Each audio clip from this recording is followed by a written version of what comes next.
What's up, everybody? Welcome back to another Thursday episode of Clapback Culture. It's your girl, Jules Jessie. So glad to be here. And you guys can see I already have somebody new on the screen joining me tonight. This is JC. JC, go ahead and introduce yourself to our audience. Hey, what's up? Any of you guys that have watched Converge may have seen me in the past, but if not, I am your friendly neighborhood Negro, Jay Carrington, aka JC. I am the creator and host of a lot of the programs on the OVT network that can be found at the OVT network on all social medias. Dope. Well, I'm so glad you decided to come over here to Clapback tonight to come join me and have some conversations, some interesting, newsworthy conversations. And I'm excited to get to know you a little bit better based on your opinions, you guys. So please show up in the comments tonight. Join us in the conversation. We'll be keeping it tuned into this chat. We'll make sure to share your comments on the screen so JC and I both can talk about it. So there's a lot on the menu tonight, and I'm really excited to really introduce this story. It's in our "In Case You Missed It" section, but there's no way you couldn't have missed this one. No way. So BG, you guys, more popularly known as Brittany Griner, has been released from a Russian detention in a prison swap with convicted arms dealer Victor Boot, excuse me. So we got the news this morning. President Joe Biden, alongside Sherelle, Griner's wife, held a press conference today to talk about the exchange. However, what we did see was that they did not make the swap with the other American who's being detained, Paul Whelan. So that was a little bit of kind of like some darkness that kind of came into a really light moment. This was not by choice, according to President Biden, who is still working to negotiate those terms with Russian officials to try to get Whelan free. But sadly, he said that for totally illegitimate reasons, Russia is treating Paul's case differently than Brittany's. As you guys know, Brittany did just a little bit under 300 days in prison. Sadly, Paul Whelan's been in there for, I think, 3 years. And he's there on espionage charges. So his charges are a little bit different. Again, he is still holding true that this is not something that he did. And U.S. diplomats are just saying that they're going to keep the lines of communication open to see if they can make that negotiation. But let us not forget, JC, who they did this prison swap for. And this is really controversial, I think, to me, is they let go of Victor Boot, who's nicknamed the Merchant of Death.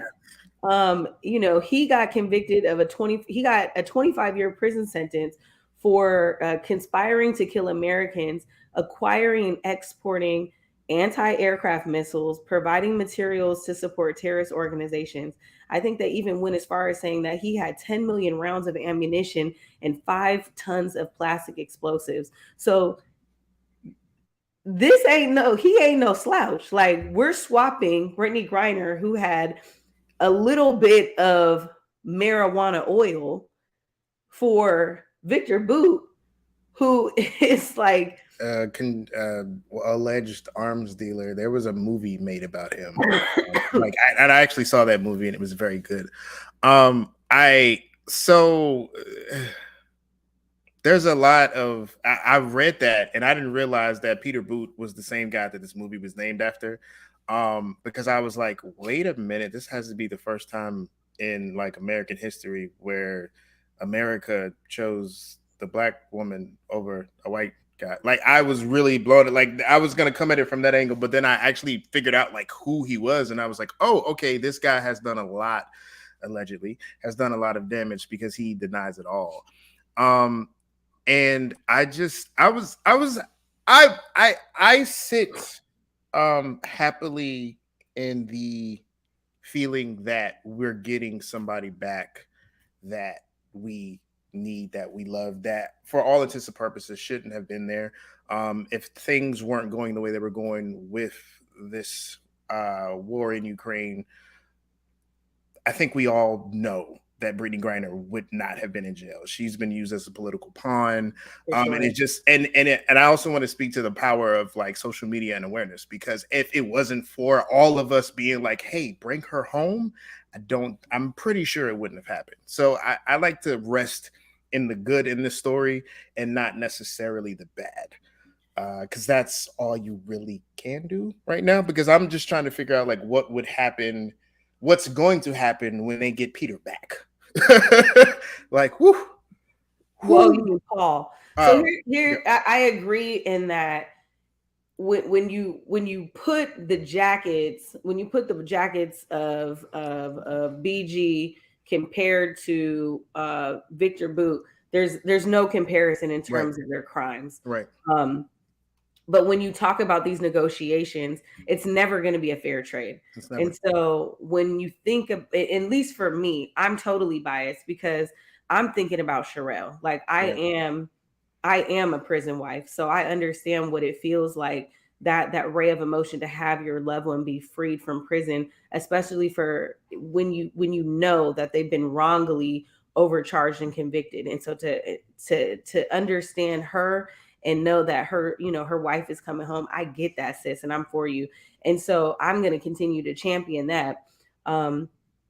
It's just, it goes to show you that prison is a construct, right? mhm, You can have all these people make the decision to say, actually, we're going to go ahead and forgive that and negotiate this, that, and the third.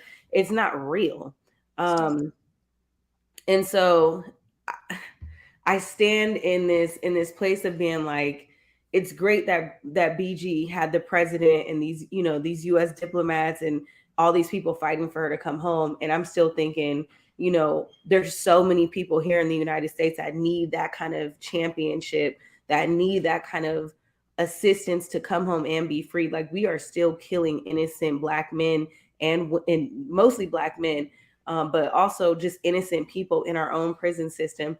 And it's just so easy to make these negotiations and trades. If we're willing to negotiate somebody who is the merchant of death, you know, in the movies like Right. Lord of Wars are being based on him, and he's willing to kill millions of people all around the world, including Americans, and fueling a pipeline for war.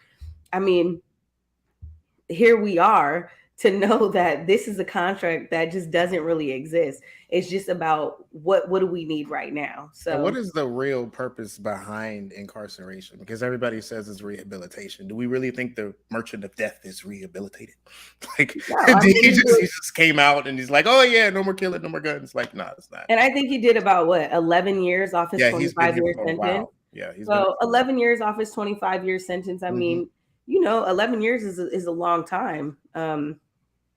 It's a little bit less than half. I mean, in a sense, he was getting ready to come home anyway. Is he going to change? No, I think, you know, Russia is, it's being portrayed in at least in the U.S. media that Ukraine is winning the war, that Russia is Right, losing this war, and so this is a great opportunity for Putin to say, "Let me get this arms dealer to come up in here and kind of help me negotiate some terms with these foreign partners to get air missiles and machine guns and mhm, rifles and everything else." So you just never know what's up his sleeve. right. Agreed. All right, you guys. Well, I love that you guys tapped into these comments. Excuse me, I'm a little bit under the weather. You guys cannot catch COVID through the screen. I don't have COVID. I'm just saying you guys can't catch what I got. So if I have to cough in between breaks, listen, the powers that be are gonna put JC at the top so I can have my coughing fit. Amen. But look, this is coming straight out of your state, JC. Warnock holding his win. He won a Yeah. full term in the U.S. Senate, defeating Republican legend and controversial person Herschel Walker in a campaign that tested Georgia's position as a purple state. So this is really good. Dems actually have, excuse me, the Senate majority 51 to 49, ending their reliance on the vice president to break the ties evenly in the chamber. So this is great, you guys. Yes. This is a great victory for Democrats because it's not going to basically bring in any Mm. procedural obstacles in the chamber. Right, and Here, we're not so beholden to Christian cinema and what's the other guy's name? I can't think of him. Uh, the other guy that always holds everything up. But I'm happy he won. I voted for him. As a matter of fact, everybody in my polling precinct, the running joke was like, we're doing this again. I thought I wasn't gonna have to come back here. I was really hoping the line wasn't long because I was like, hey, I got other things to do. I thought we were done with this last month. But here we are again. So Herschel, excuse me, not Herschel Walker, Raphael Warnock did win. Very happy about that. And I think one of the things that's just very interesting is Herschel Walker is a person that I'm pretty sure up until he was actually in a runoff didn't know what a runoff actually was. And I'm like, this is the guy. This is the guy. And I hate it because, like, optically speaking, even now, I'm choosing my words very carefully because it was two black men pitted up against each other. And that was the other running joke. It's like, I can't even talk about you the way I want to in public because that's family business. And it's just kind of like one of those. I was like, ooh, but we all know you stupid. And it's just like, how is this the guy that these, like, so yes, we're happy. We're here. We did it. We did it, Joe. That's we did it, Joe. I see Santana in the comments talking about Herschel is painfully stupid. Painfully stupid. I think that wraps up the total sentiments in terms of how I feel. It's funny because on the outside, you see Herschel and Warnock, and you're thinking, these are two black men. But when I looked at Herschel Walker, I just thought he was a creep. Like, I couldn't even associate him with a black man or anyone of leadership because I was just thinking he's just such a creep. Careful with them pronouns. What did I say? Careful. No, you didn't. Oh, you didn't see that. You didn't hear the joke. Oh, no. His whole tirade against pronouns. They're bringing pronouns in the military. Oh, pronouns. The pronouns is not keeping America safe. And I'm like, how did this is the same guy that said erection for election on national television. So whatever. This is the same guy who had multiple women come out and say that he was sexually abusive. So Herschel Walker is just, he's a strange, interesting character. He's a strange, interesting character. You're choosing your words carefully too. I am not shocked though of how close the election was. I'm not either, because the other thing that I like to tell people is, I'll ask you. Here's the joke: do you know what's 30 miles outside of Atlanta? No. Georgia.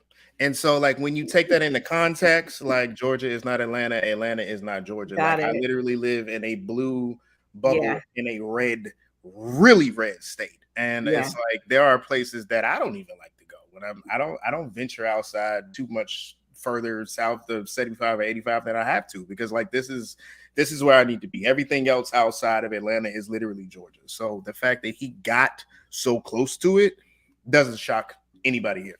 Well, we're shocked. We're shocked we got Warnock over the hill again. Honestly, yeah, it was like 20,000 votes. It wasn't that much.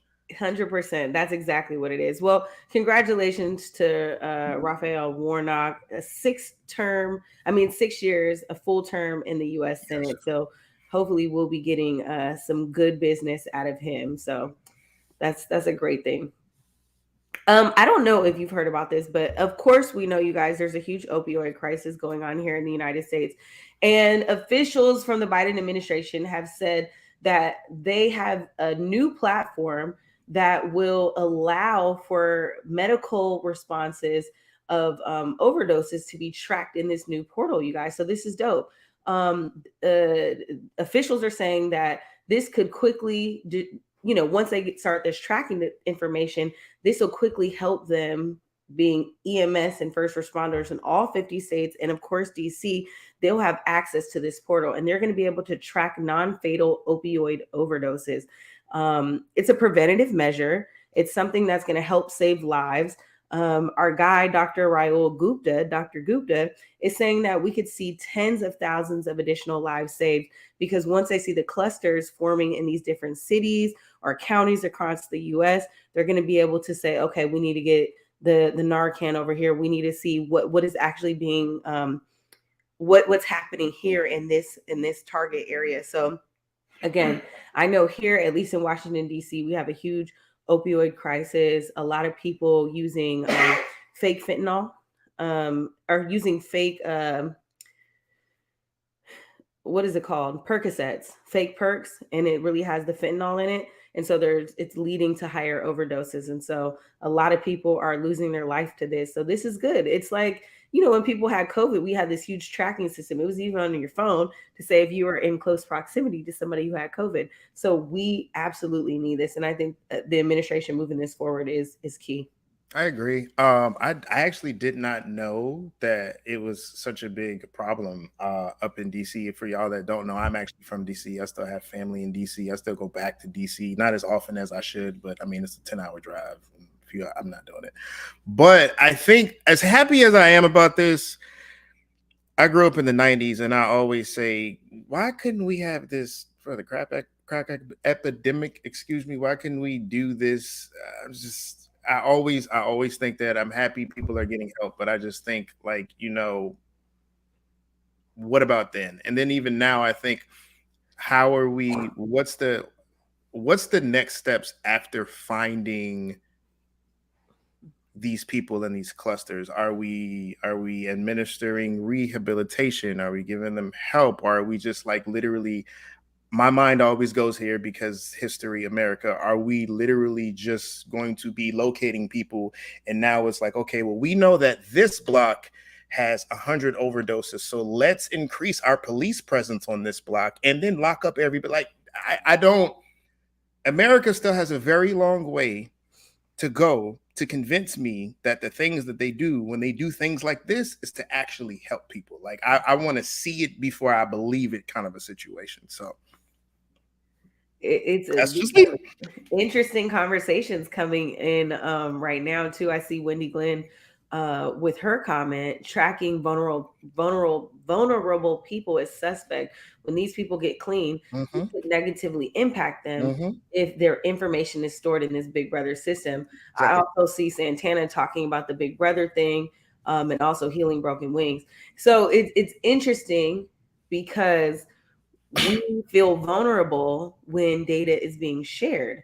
However, I would argue that our information is already being shared. Absolutely. I mean, all of y'all doing these oil paintings on Instagram. I mean, I know you don't think this is what you think they're going, what they're doing with your face. It's going into a tracking system. It's going into a tracking like I have not done an oil painting for that reason. Me is going into a data system.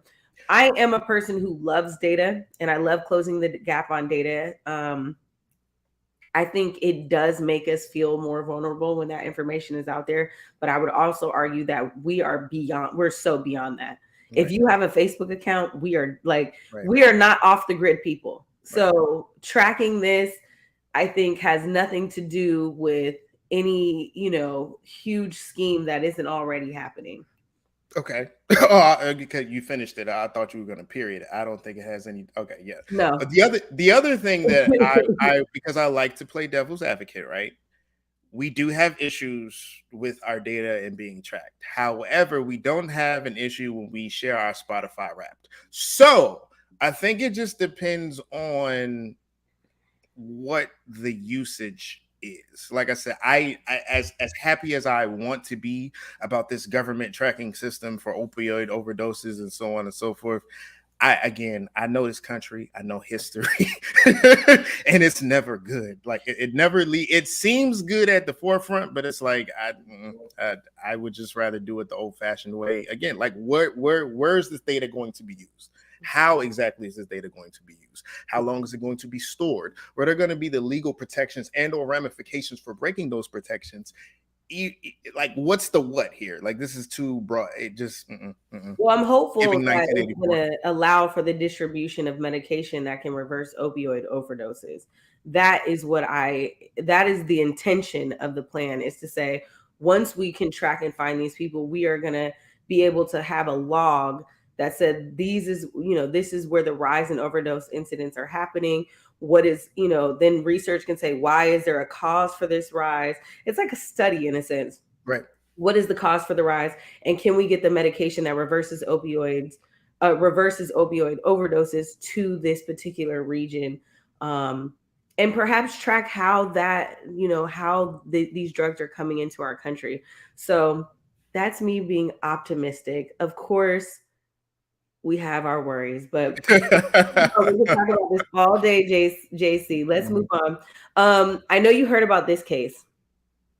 This is about the students at Idaho University, you guys. The Idaho police are searching now for a white Hyundai Elantra um, at the Moscow College murder case, you guys. This is where the four students from Idaho State University, they were stabbed to death at an off-campus residence about 3 weeks ago in the early hours of November the 13th.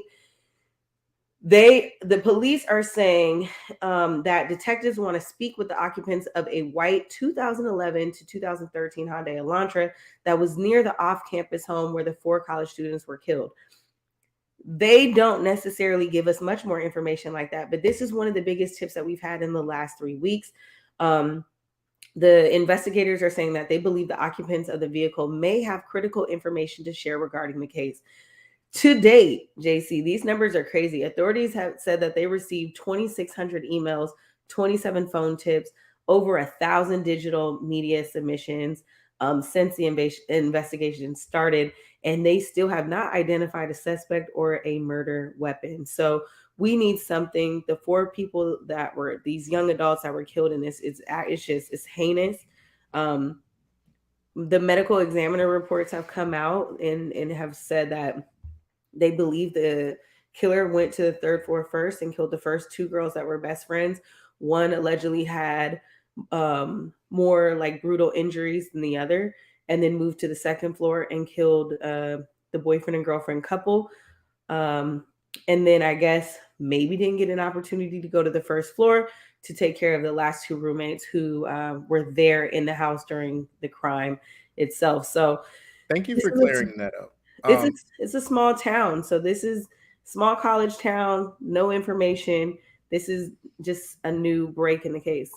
So like, okay, so when because I had passing I've heard about this story, but like because in preparation I did some research and read some stories, and thank you for clearing it up, because I was like, okay, there were 3 floors, people died on 2 of them, but the other people on the first floor, that's the part that was confusing me, because all of this is real fishy to me, because I'm like, Mm-hmm. okay, you got 4 people dead in the house, all Yep. right, and y'all are on the first floor, these 2 people, and y'all don't hear these other 4 people above you being brutally murdered. And then there's like something like the milk ain't the milk ain't milking, the smoke ain't smoking.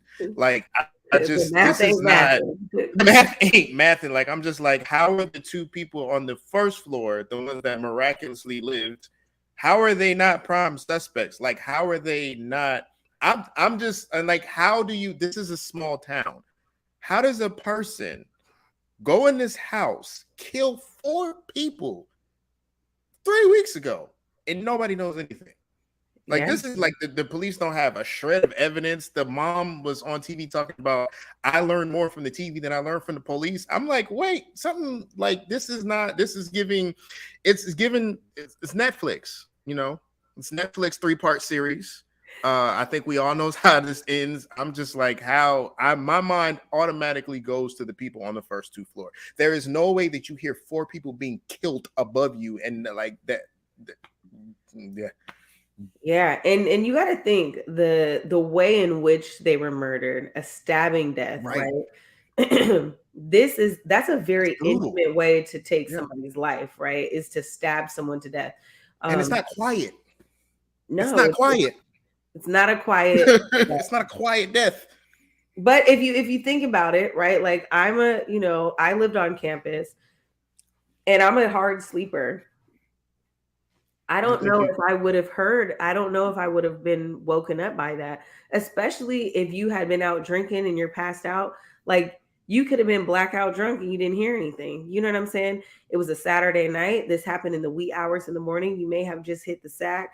You may have had a couple drinks and you definitely didn't hear anything. So the two roommates Mhm. who survived this attack have been cleared by the investigators. So I don't want to I agree. criminalize them if they've Right. already been cleared. However, to your point, that was my first thinking is like houseway. Like It's it's it don't make no sense. it's very much the call is coming from inside of the house, Stacy, or whatever that girl's name was. I'm just Yeah, it's interesting that there just aren't any leads in this case, and for these to be such brutal murders, It's just so tragic. These people, these kids were young. Right.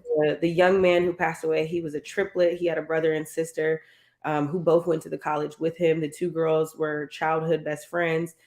So this is really like it's a very, very sad situation. Investigators have also reported that, or social media rather, has reported that this was a bit of a party house. Of course, I I mean, mean, it's 22-year-olds in college, like, of course. they're 20-year-old kids in college with an off-campus house, like Right. Yeah, of course. in Idaho. I'm sure they're turning up. They ain't nothing So, else to do. Like, but study and drink. Like, that's it. yeah. So I mean, this is a situation where we gotta figure it out. But look, let's take a quick break. And when we come back, you guys, we're gonna do it for the culture real quick one time. And I want to talk to you guys about Deion Sanders, Coach Prime. He's leaving JSU and he's going to Colorado. Stay tuned.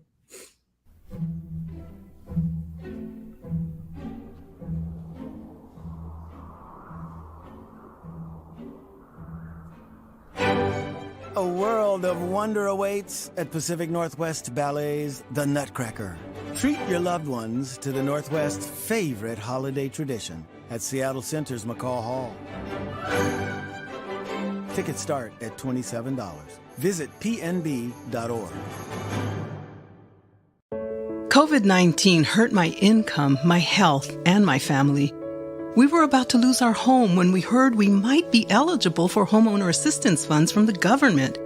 We called 1-877-894-HOME, and a housing counselor stepped in, talked to our lender, and saved our home. Federal funding details at washingtonhaf.org. That's washingtonhaf.org. Hey guys, Besa Gordon here, and before heading to Belize, Trey Holiday and I had to make sure we linked up with our good friends over at Market Street Shoes to, of course, grab a few things for the trip. From bags to socks, shoes, sunglasses, earrings, and more. Before going on any trip, make sure you stop at Market Street Shoes. Trust me, you'll find just what you need to make your trip not only enjoyable, but fashionable.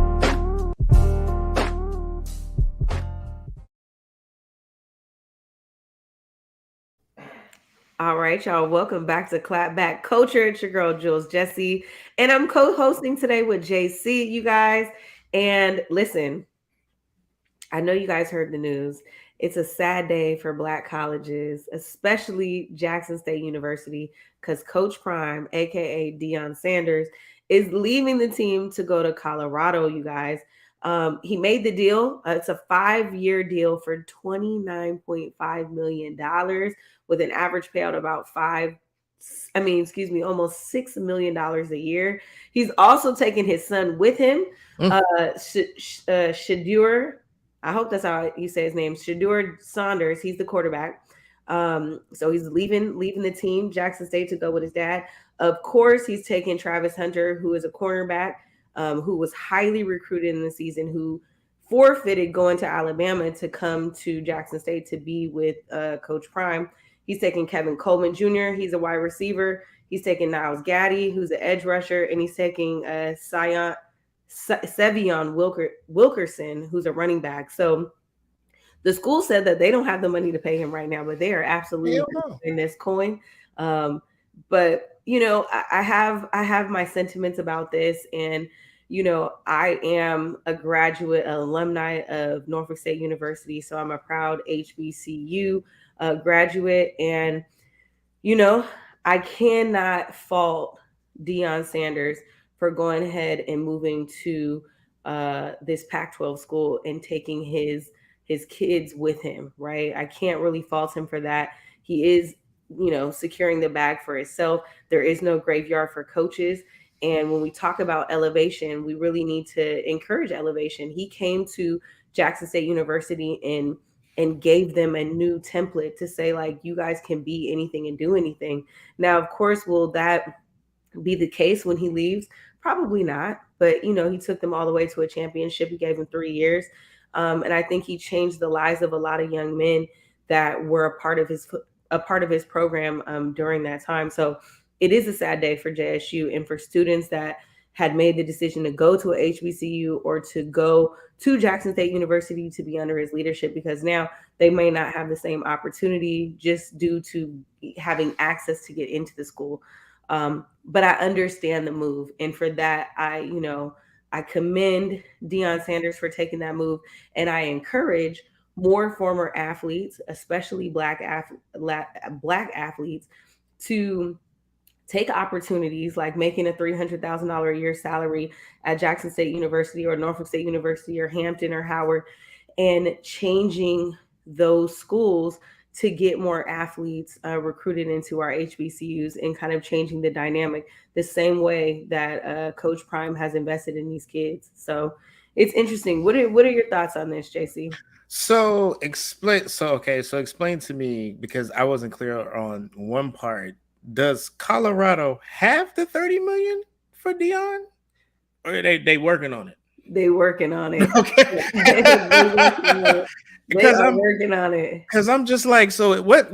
That's a hell of a promissory note, or IOU. So I'm just trying to figure out how does that? I just want to know what the paperwork in the contract says, what the timeline says on this $30 million. Like, do you get it? Is it a signing bonus plus, like, is it contingent upon 3 championships or more? We basing it on that's what I really want to know, is like, when exactly does the money come in? So that's the first part. Thank you for clarifying that, because I was like, wait, they ain't got the money yet? He left. I ain't never did that before. It's just like that. You going on credit, bro? Going on credit. You going on credit? He's going on credit, and I think that makes the deal even more sweet, because the way that Deion is, first of all, he already got bread, so it's right. He's not doing this strictly for the money. In fact, the money that he was making at Jackson State, he reinvested into his kids. Okay. So he's coming, you got to think he's moving to a whole different into a whole different conference, and he's taking his son to the next level too. So as a father, I feel like he's reinvesting and saying, let me get my son prepared to go into the league. Like, he's not going to be competitive. He's going to make champions and to build champions. They're absolutely going to find that money thereafter. But why not just send your kids to the school? And I mean, why do you I have a question as to what like Deion Sanders' actual goals are. Like, you know what I'm saying? Like, if it aligns with his goals to be like, are you using this as a stepping stone to become a coach later in the NFL or an owner? Like, that's my question. Part of me wants to say, like, you don't need the money, so why wouldn't you stay at a place that needs your help? But then the other part of me understands goals planning and things of that nature. Kids aside, because again, if Deion Sanders wants his kids to go to a better school, then his kids go to a better school. It ain't really. But you got to think he's a coach. There's no one better than himself. You see what I'm saying? Okay. Why, if I'm Deion Sanders and my son is a quarterback, why would I ever let someone train him? And I know what my program does. There's no one like him. There's no one like Primetime. You know what I'm saying? Like, just think about the history of Deion Sanders. Like, even when we were small, like, there's no one like him. You cannot reinvent who he is. And so everything that he's going to bring in, like the things that he brought into Jackson State University, he had a partnership with American Airlines. So anytime the kids needed to be flown out, he leveraged on that. He's going to be able to leverage on his relationships with former athletes in different brands that he has affiliations with. Mm-hmm.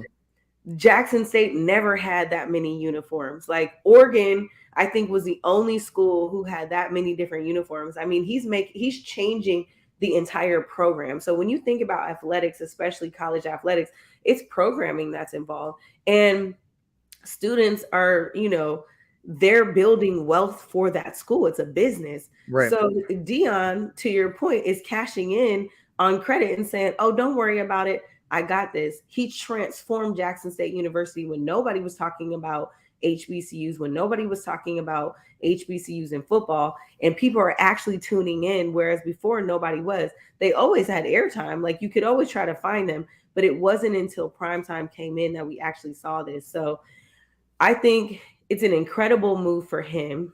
I think he's sacrificing more to ensure that his son and these other players that he's bringing with him can kind of change the trajectory of this team, because he's going to a losing team. Like this team has not been winning. So it's not like he's going to this incredible program. No, he's going to transform a program. And in fact, he had a conversation with the kids at Colorado and said, you guys don't appreciate the position that you're in, because my kids at Jackson State would kill for this. So I'm going to bust your ass, number one. And whoever is not ready for this is going to get cut. Okay. So he's coming in, he's coming hard, he's changing the program.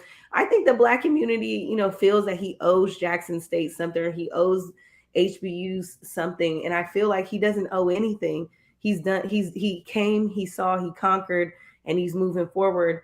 And what I love about it is that he's unapologetic, and he's not skating around it. He's not BSing everybody and saying, well, I'm gonna miss my boys and this and that. He's like, listen, at the end of the day, this is what it is. You guys gonna hear it from me. I love you. I respect you. I'm gonna make sure we get to this championship, but I'm out, because that's what you're gonna have to do at some point in your life. You have to learn to elevate. You can't stay because you can't stay because it's comfortable. You can't stay because you're beholden to an institution.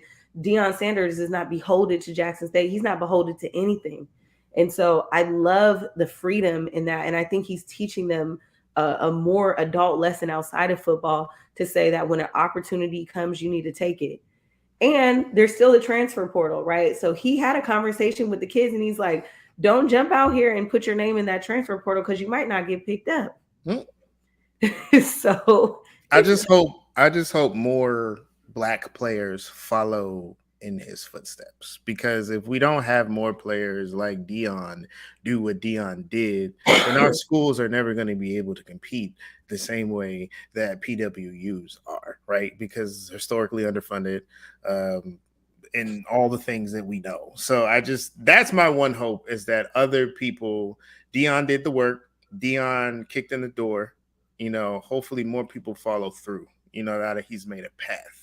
So that way our schools can be top competitors and be vied for and have monumentous, endowments and all of these things. So that's what I hope, is more people do it. I like Omari's comment as well. He says Deion wanted to be a big head coach without ever being an assistant coach.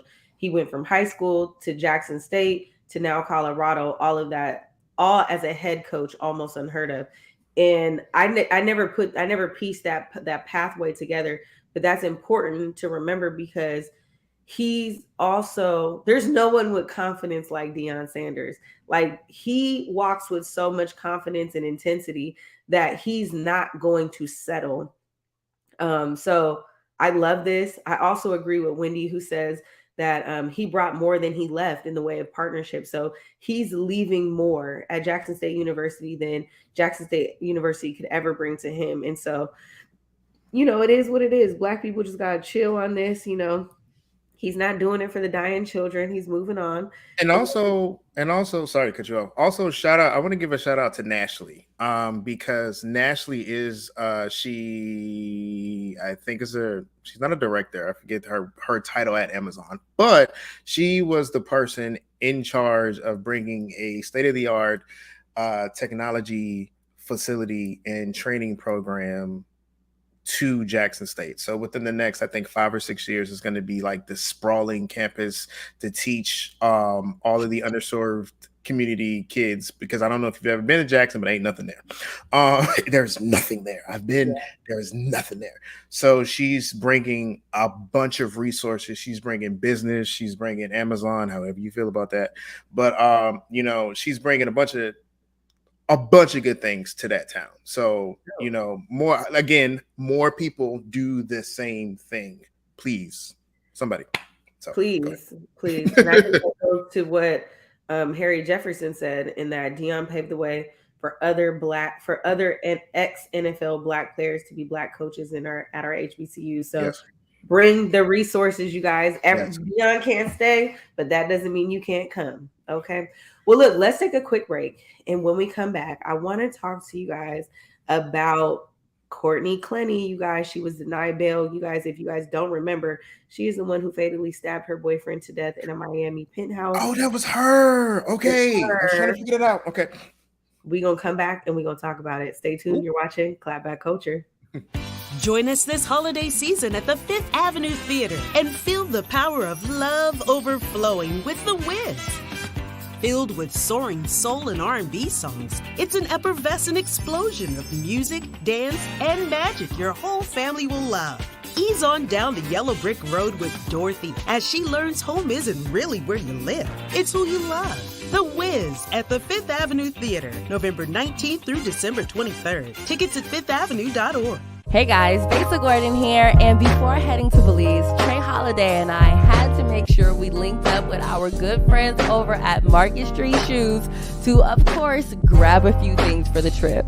From bags to socks, shoes, sunglasses, earrings, and more. Before going on any trip, make sure you stop at Market Street Shoes. Trust me, you'll find just what you need to make your trip not only enjoyable, but fashionable.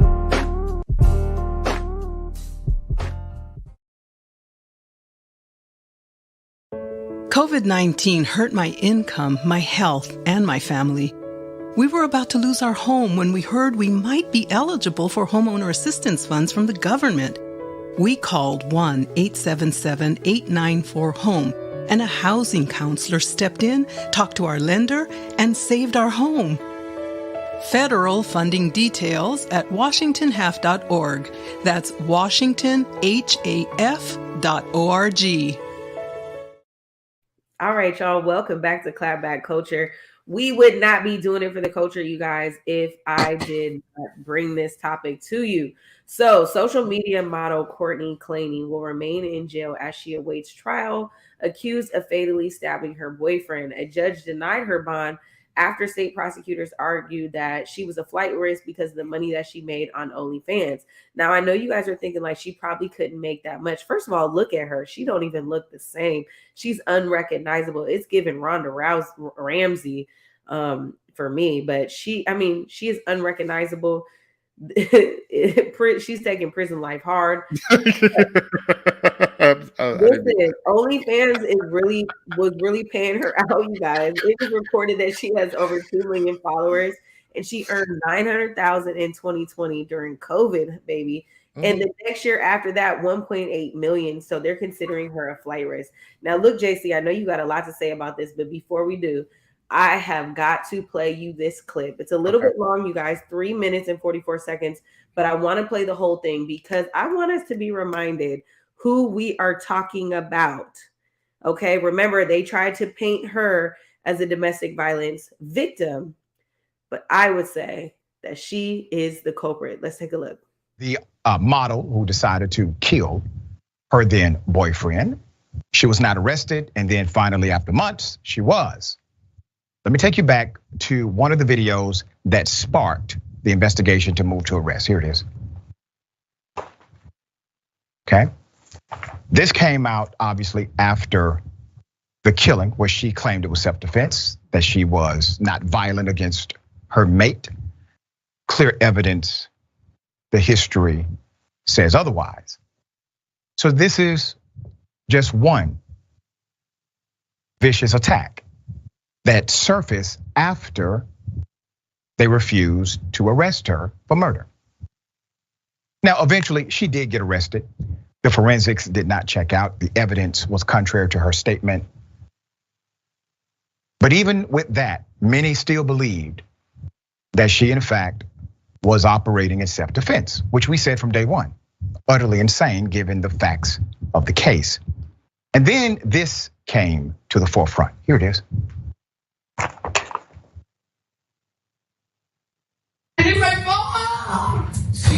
Don't touch me! What is going on? Like, are you gonna get this mad at me when I'm apologizing to you? No, Christian. Like, you're thinking I'm doing it on purpose. Drop your high pitch. Okay, I'm not doing it on purpose. You touched Zahara. You know damn well the right thing to do is to tell me. Yes, and I am so sorry. So shut up! and let me fucking slap you, dumbass. No, you're not gonna slap me. Give me my phone. You have your phone. I don't have it anymore. What do Find you- it and fucking charge it. What? Find it and charge it. I'm sorry, Courtney. I don't care. Find it and charge Okay, it. just stop. Don't talk to me.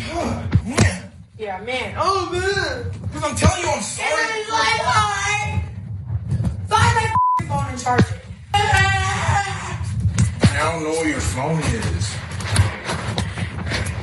Find it. Can you help me find it? I won! So why? Find it! Why are you screaming, man? Not man, but why? Yeah, man. Yeah, man. Yeah, man. Little yeah, man. Yeah, man. What? Like, Yeah, some old man, huh? Shut the up. I need to find it because I have to go meet her again. to go out? No! You said she invited you Christian, out. just find my goddamn phone! I don't have your phone. Can you Just find my phone! Jessie, can you just please? Shut up!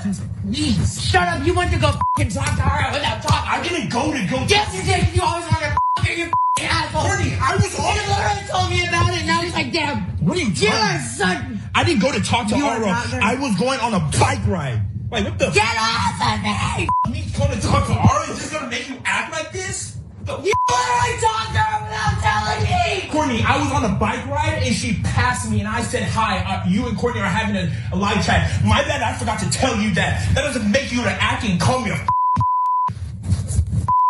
You're Yes, yes, thank you. Coming from Courtney, thank you. I want you to get away from me! Get away from me! She called him the N-word, hurled multiple insults, and remember, she ended up killing him. She did not go to jail for it. She was questioned. She was let go. Her story made no sense. After media attention and some other dynamics from her own friends, she gets arrested. All right, you guys, I should have said trigger warning before we listen to that. So I apologize for all of those who have been affected by domestic violence. But I feel it important for us to share here on this platform because we have to get an intimate understanding of what could have been the altercation that happened that night that led to the death of Christian. And so, I mean, JC, what's your first take on this? I mean, you guys remember the story. She's a 26-year-old OnlyFans model. She was charged with second-degree murder with a deadly weapon in the stabbing death of Christian Absili. You guys, she later told police that she had stabbed him after he choked her up, and then she stood back against the wall, grabbed a kitchen knife, and then threw it 10 feet across the room. The evidence did not support that. The medical examiner said that she had to be closer and that it was more of a downward stabbing, and it went 3 inches into, I believe, his chest. So she's Xena now too. She just just like, I don't know who's watching this. I might not know Xena, but anyway, was she on drugs? Like, was she? This is a real question. Like, was she like? If she were on drugs, does that make her innocent? Hell no. But what I'm saying, I just want to know the reason for this abnormally erratic white woman behavior. Like, this is not like, this is like peak. Like, this is not even. Yeah. I didn't know it was that bad. Like, what makes a person stay with a person like that is my question. Like, what is the Brad? She was making $1.8 million on. But wasn't he like his family he's African? Like, didn't he come from? I believe he's Nigerian. Omari, let me know if his family is Nigerian. So he didn't come from a slouch family, but these are young people. They were clearly in a toxic relationship. So the question of asking, like, why were they in a toxic relationship? I think we see so many toxic relationships. I could say, why is Blueface and Krishan still together? I mean, they're extremely toxic. But this is a case of when white women's tears don't get you bail. So, and that, I mean, this is 2 stories in one day where you know, I just didn't. I don't. I'm not. The thing I dislike about stories like this is that somewhere in the Fox universe, somebody will say that this is a story about justice and post-racial America and all of these things, and it's like, nah, bro. Like, she's crazy. No, let me not use the word crazy, because people, no. She is very. She's a very violent person.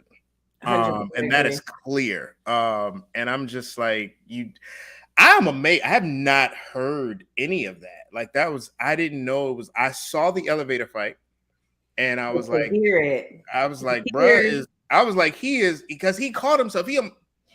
A couple times, so he caught himself. I was like, okay, cool. But then, like, to hear this, I was like, wow. So he really, like, I'm trying to figure out in this instance.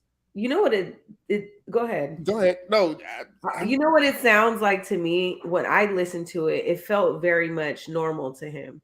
The way in which he was kind of scaling back his tone. why would you do, like, why? Like, she clearly wore the She's a victim of shoes, domestic violence. but okay, but this is un-Nigerian. Like, this is very, I don't know.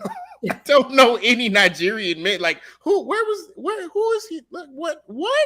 Huh? Like, this is not. I mean, like, you know what I'm saying? Like, where is he? Victim of domestic violence. I don't care how. There ain't no way to throw it off. I mean, he's a victim of domestic violence. I can't say whether or not that he, ever placed his hands on her or they had any physical altercation. I hope so. But what I can say is the tone. When you listen to that, I hear him walking it back. He's trying to walk her off that ledge. You can clearly tell that this is not the first time he's done that. You can hear her saying, you need to drop your octave. Like, you need to drop that pitch. And he's like, okay, I'm she's sorry. The one screaming, though. Like, that's the crazy part. Like, and that's what I'm saying. She's blacking out. She's blacking out over an incident where he's like, I was on my bike.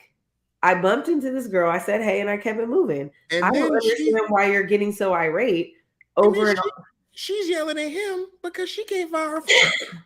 Like, find my phone. And charge it. You find my phone. Like, what did I 1,000.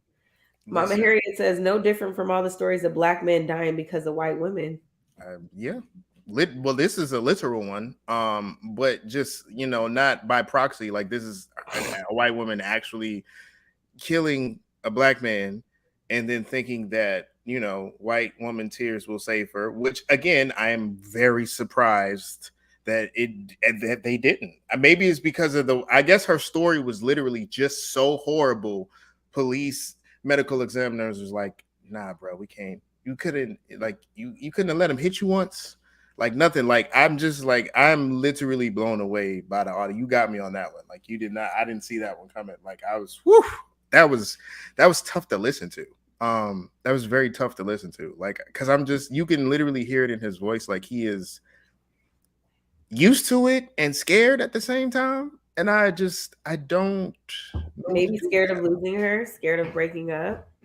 I mean, it's interesting to see this play out. I watched the bail hearing today live on a podcast on YouTube called Law and Crime that I really am like, I'm obsessed with, because you don't know this, but I should have been a lawyer. Okay.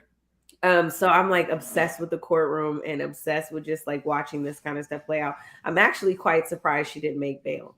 And I was also surprised to understand how much resources she actually had, because she comes from a rich family and she was also making millions of dollars in salary on OnlyFans.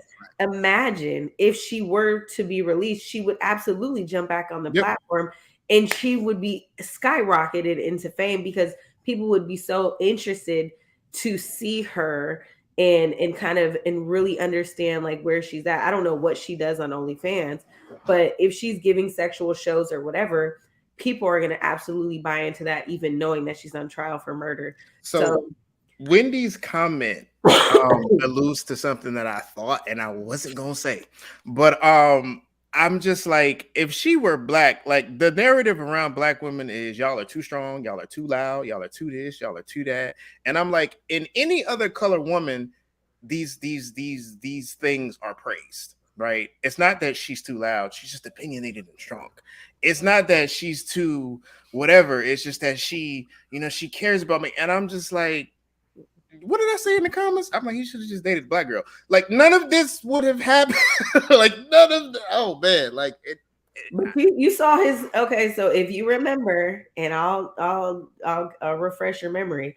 Remember, he had some old tweets that surfaced where he was talking big cash about black women and how he didn't respect black women. He didn't date black women. But to your point, that is exactly why he had a good white woman, and that white woman took his life. So, well, and if it won't erase things, she was crazy either way. So don't use that word crazy, because then you badmouth actual crazy people. She's just violent. She's violent. She's violent. She's manipulative. She's a liar. She's abusive. She's a lot of things, but crazy, mentally unstable ain't one of them. Nah, bro. Her lawyer was trying to get her released into some type of treatment facility.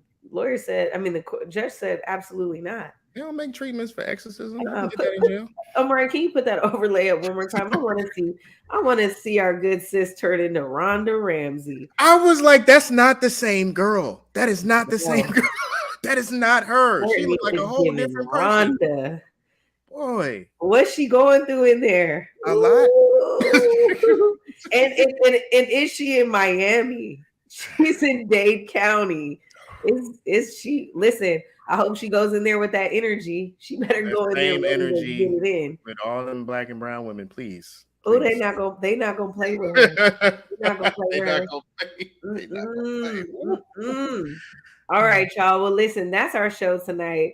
Again, JC, I'm so grateful to have you on the show tonight and keep me company. I hope to have you back soon. Perhaps you'll come and join us next week. Yep. Thank you for having me. I'll be back. Just let me know. Of course, this was cool. It was nice to kick it with you and banter. I haven't bantered in a while. Not banter. When was the last time you frolicked? Do you frolic frequently? I don't know if I frolic. We'll talk off air and you can tell me if I'm frolicking. I don't know if my pregnant behind is frolicking enough. But look, that's our show. Well. JC, when you're not here, where can they find you on social media, your platforms? Go ahead and shout yourself out where they can find you. Sure. So what's good? I am your friendly neighborhood Negro, Jay Carrington, aka JC. You can find me on all social media platforms at the OVT, Oscar Victor Thomas Network. So at the OVT Network. JC from the OVT. All right, you guys, make sure you guys pull up and follow him. I'm your girl, Jules Jessie. You guys can find me on not Facebook. You guys can't find me on Facebook, but you guys can find me on Instagram and Twitter at Treasure of JULES. You know what it is. Please pull up, follow me, send me what you want to talk about on the show. Darrell, where are you at? I put some of your topics in the show this week, bruh. So I thought Darrell was going to show up and kick it with us. But until next week, you guys, pull up on me on social media. Stay peaceful. Enjoy your weekend. Thank you for watching Clapback Culture. I'll see you next week. Peace.